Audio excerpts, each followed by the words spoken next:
Hi friends, ఇప్పుడు నేను ఒక హాస్య కథ వినిపించబోతున్నానండి. కథ పేరు నీ ఇల్లు నువ్వే ఏలేసుకో. ఇక కథలోకి వెళ్తే, వెళ్ళొస్తానండి 3 నిమిషాల్లో ముత్యం మూడోసారి చెప్పింది ముదిత. వెళ్ళిరా, ఎన్నిసార్లు చెప్తావు విసుక్కున్నాడు సుందర్రాజు. అది కాదండి, సెలవు రోజున మిమ్మల్ని వదిలి వెళ్ళాల్సి వస్తుందని మిమ్మల్ని రమ్మంటే రాననేశారు. సెలవు రోజైనా ఏకాంతంగా ప్రశాంతంగా ఏలుకొని విదిలించేశాడు సుందర్రాజు. మీకిష్టమని వంకాయ ఉల్లిపాయ కూర చేశాను, దోసకాయ పప్పు వండాను, మామిడికాయ ముక్కలు పచ్చడి చేసి పలకల సీసాలో సర్ది ఆ గట్టు మీదే పెట్టాను అని చెప్పింది ముదిత.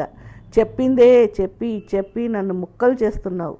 అన్నీ అర్థమైనాయి. ఇక నువ్వు బయలుదేరితే తలుపు వేసుకొని నేను విశ్రాంతి తీసుకొని తరిస్తాను అన్నాడు. భర్త ధోరణి తెలిసిన ముదిత చిన్నబుచ్చుకోకుండా తన ధోరణి కొనసాగించింది.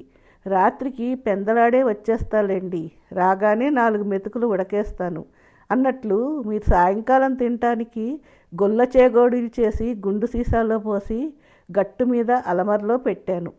అలమరలో కాదే, తెచ్చి నా నెత్తిన పెట్టు, వెతుక్కోకుండా పోతుంది అని అరిచాడు సుందర్రాజు. అబ్బా విసుక్కోకండి, మీ విసుగెందుకో నాకు తెలుసు. మిమ్మల్ని వదిలేసి వెళ్తున్నాననేగా. చెల్లాయికి పెళ్లి చూపులు, నువ్వు లేందే నాకు చేతులు కాళ్ళు ఆడవు అని అమ్మ గొడవ పెట్టబట్టి కానీ, లేకపోతే సెలవు రోజున మిమ్మల్ని ఒక్కరిని వదిలిపెట్టిపోతానా అనునయించబోయింది ముదిత. ఎక్కడ వెళ్ళావు? నన్ను నంచుకు తింటూ ఇక్కడే ఉన్నావుగా. ఇలా కొనసాగితే అక్కడ పెళ్లి చూపులు అయిపోయి నా తోడల్లుడు కాపురం కూడా పెట్టేస్తాడు. మీ నోట్లో పంచదార పొయ్యా? అంత తేలిగ్గా జరిగితే అదృష్టమే. అయినా మీదంతా చోద్యం కాకపోతే ఇప్పుడే ఎక్కడా? పెళ్లి చూపులు పెట్టుకుంది సాయంత్రానికి. అప్పుడే అయిపోవటం ఏంటి? నేను వెళ్ళాలి, 2 సీట్లు 2 హాట్లు చెయ్యాలి. అమ్మా వస్తున్నారా? బయట నుంచి ఆటోవాడు కేక పెట్టాడు. వాడి మాటన్నా విను, వెళ్ళిరా అన్నాడు సుందర్రాజు వెటకారంగా. వస్తున్నా బాబు. ఏమండి, ఇల్లు జాగ్రత్త, తలుపు వేసుకోండి అంటూ కదిలింది ముదిత. తలుపు వేసి దీర్ఘంగా ఊపిరి పీల్చి గాఢంగా వదులుతూ వెనక్కి తిరిగాడు సుందర్రాజు. ఒక్క పూట పెళ్ళికి ఒళ్ళంతా కాటుక అన్నట్టు ఒక్కరోజు ఆట విడుపు ఇచ్చి వారం రోజులు వెళ్తున్నంత హంగామా. అదీను ఊర్లో ఉన్న కన్నవారింటికి. గర్భిణిగా ఉన్న సీతమ్మ వారు అరణ్యానికి వెళ్ళేప్పుడు కూడా ఇన్ని జాగ్రత్తలు చెప్పి ఉండదు రాముల వారికి అనుకున్నాడు నవ్వుకుంటూ. ఆడాళ్ళకేం తెలుసు ఆట పిడుపు విలువ? వాళ్ళకి ప్రతిరోజు పండగే, రోజంతా విరామమే. ముదిత దినచర్య మాత్రం ఏముంటుంది? నన్ను ఆఫీస్కి పంపగానే సుష్టుగా భోంచేసి హాల్లో చేరితే చూసినంతసేపు టీవీ, నచ్చినంతసేపు నిద్ర. అడిగేదెవరు? అభ్యంతరం పెట్టేదెవరు? కడుపున ఇంకా ఏ కాయ కాయలేదు కదా. తనలో తనే జోక్ చేసుకొని షేవ్ చేసుకొని తలారా షవర్ చేసి గదిలోకి వచ్చి పడ్డాడు. ఇస్త్రీ పైజమా, ఉతికిన బనీను వేసుకొని ఈలేసుకుంటూ పౌడర్ వేసుకొని ముస్తాబయ్యి హాల్లోకి వచ్చి టీవీ రిమోట్ తీసుకొని సోఫాలో జారిగిల పడ్డాడు. ఇష్టమైన పిక్చర్ ఏదో వస్తుంటే ఆ ఛానల్లో లీనమైపోయి కొద్దిసేపటికి మగత నిద్రకు షిఫ్ట్ అయిపోయాడు. ఎంతసేపు అయిందో తెలియదు. టింగు టింగుమంటూ పిలుపు గంట మోగి సుందర్రాజుని మగత నిద్ర నుంచి బయటపడేసింది. ఉలిక్కిపడి లేచి వెళ్ళి తలుపు తీశాడు. ఎవరో పిల్లలు అంకుల్ని చూసి తత్తరపడ్డారు. ఆంటీ లేదా అంకుల్ అని అడిగారు. ఆంటీతో మీకేం పని? మా బంతి మీ డాబా మీద పడింది. అయితే తెచ్చి ఇవ్వండి అంకుల్ బతిమాలుతున్నట్టు అడిగాడు ఒక అబ్బాయి. మీ బంతి పైన పడితే నేను తెచ్చి ఇవ్వాలా? కోపంగా అన్నాడు సుందర్రాజు. వెళ్ళి తెచ్చుకోండి. అంటే ఆంటీ మమ్మల్ని డాబా ఎక్కనివ్వదు, ఆంటీయే తెచ్చిస్తుంది అని వెనక నుంచి అరిచాడు ఓ 7 ఏళ్ల బుడతడు. నేను ఆంటీని కాదు, నాకు ఇంకేం పని లేదనుకున్నారా?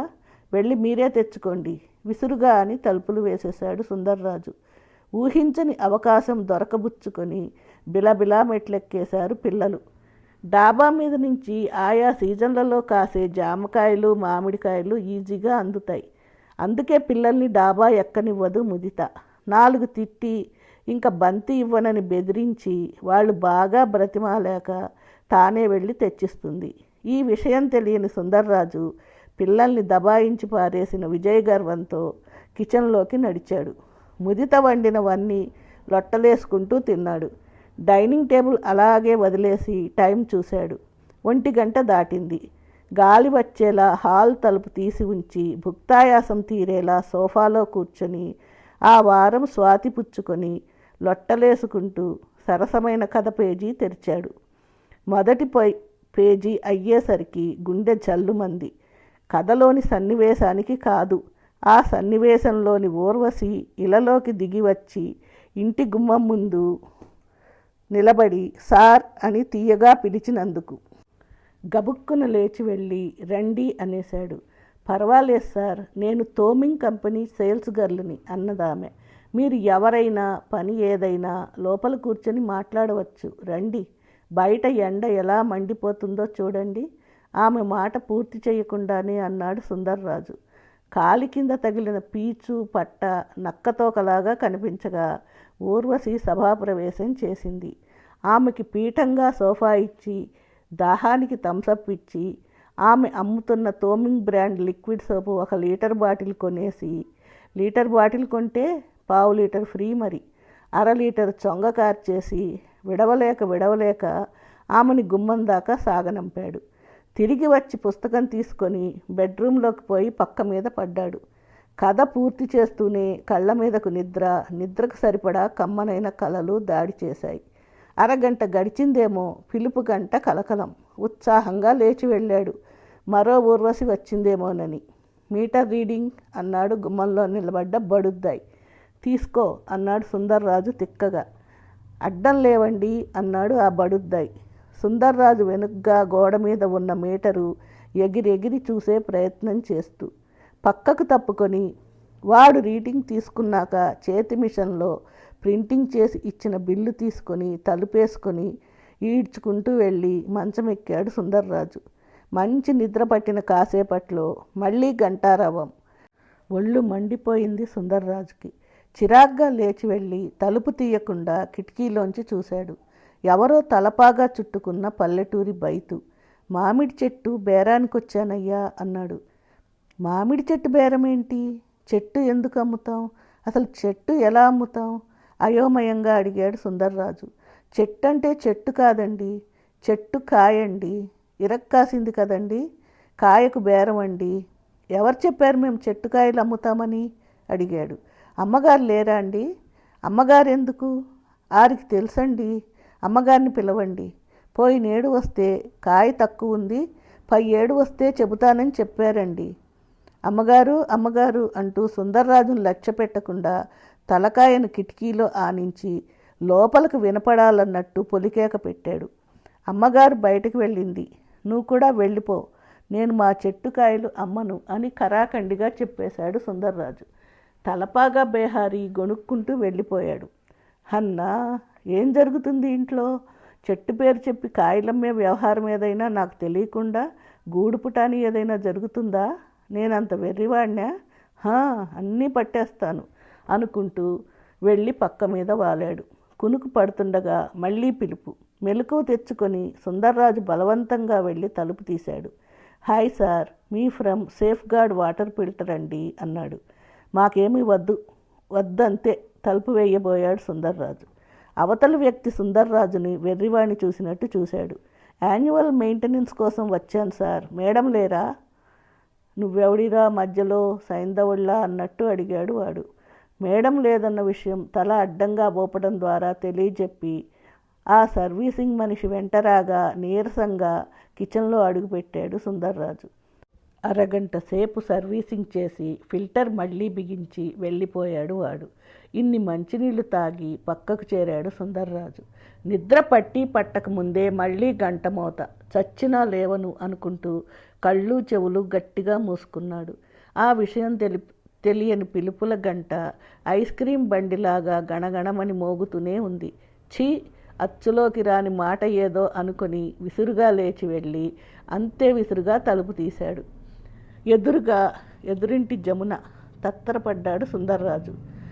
ఏమిటి బావగారు, అక్కయ్య లేరా? ఒక్కరే ఉన్నారా? ఒక్కరే లోపల ఏం చేస్తున్నారు? తలుపు తీయటానికి ఇంత ఆలస్యమైందే?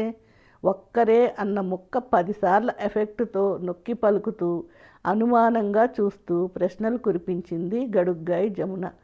ముదిత పొద్దున్నే వాళ్ళ ఇంటికి వెళ్ళింది.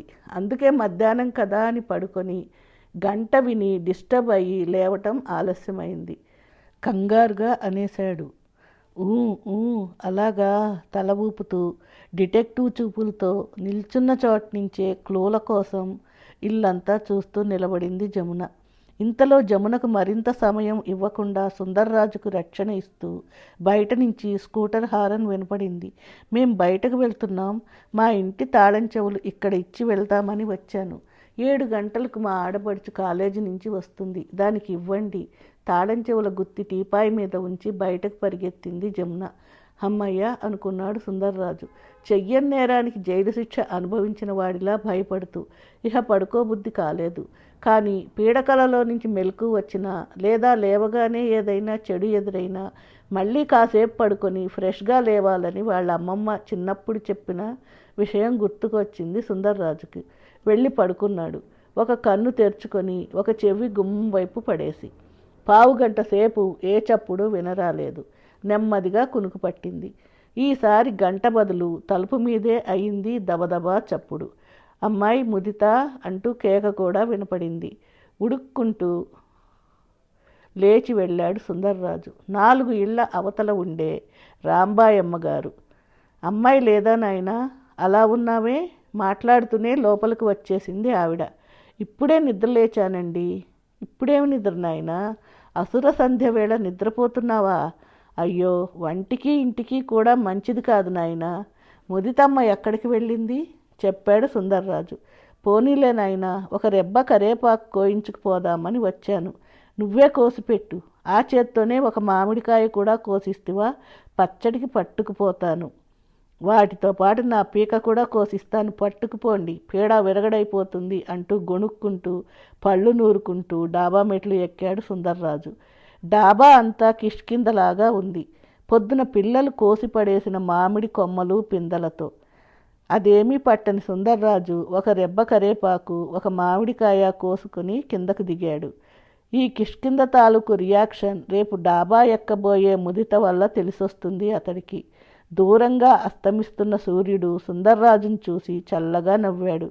సుందర్రాజు ఇచ్చిన కరివేపాకు మామిడికాయ తీసుకొని రాంబాయమ్మ వెళ్ళగానే, ఓరి నాయనో, ఈ రోజంతా తినేశారు జనాలు అనుకుంటూ మొహం కడుక్కుని కాస్త సేద తీరి గుండు సీసాలోని చేగోడిలు తెచ్చుకొని కసాపిసా నములుతూ టీవీ పెట్టుకున్నాడు సుందర్రాజు.